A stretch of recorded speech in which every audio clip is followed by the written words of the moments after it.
आज हर जगह लोग यह सवाल पूछ रहल बा कि खाना के तेल के दोबारा इस्तेमाल कईला से का नुकसान बा।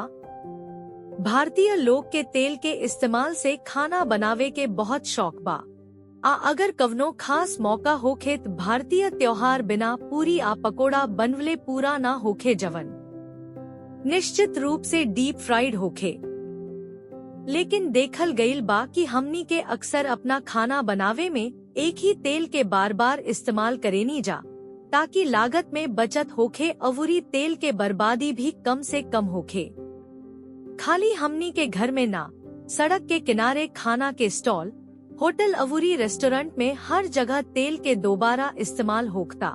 लेकिन एक ही खाना बनावे के तेल के बार बार दोबारा इस्तेमाल कईला के दुष्प्रभाव के बारे में केहू कबो ना बोलेला। आज समझल जाव जब खाना बनावे के तेल के बार बार दोबारा इस्तेमाल हो रहल बा तका होला। खाद्य तेल के बार बार इस्तेमाल आ तल्ला से टोटल पोलर कंपाउंड TPC बनेला, जेवना से ई मनुष्य के खपत खातिर अयोग्य हो जाला।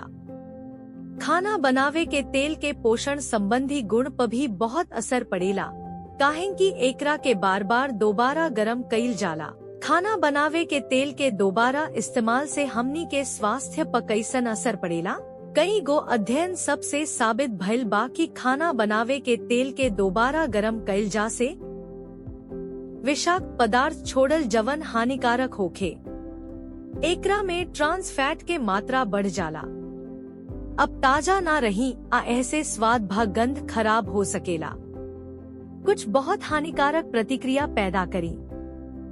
तेल के दोबारा गरम कई लोग के स्वास्थ्य खातिर बहुत नुकसानदेह हो सकता। खाना बनावे खातिर तेल के इस्तेमाल में हमनी के कवन सावधानी बरती सकेनी जा। तेल के दोबारा गरम करत घरी नुकसानदेह प्रभाव के कम करे के कुछ उपाय कईल गईल बा। तेल के ढेर समय तक गरम ना करे के चाही। डीप फ्राइंग से पहले खाद्य पदार्थ में नमक ना डालें। तेल में खाद्य कण जमा होखे से बचे के चाही, ताकि दूषितता कम से कम होखे। हालांकि हमेशा बेहतर होखेला कि खाद्य तेल के दोबारा इस्तेमाल के कड़ाई से नियंत्रित कईल जाए, ताकि हमनी के खाना बनावे के तेल के दोबारा गरम होखे के नुकसान से बचावे में मदद मिल सके।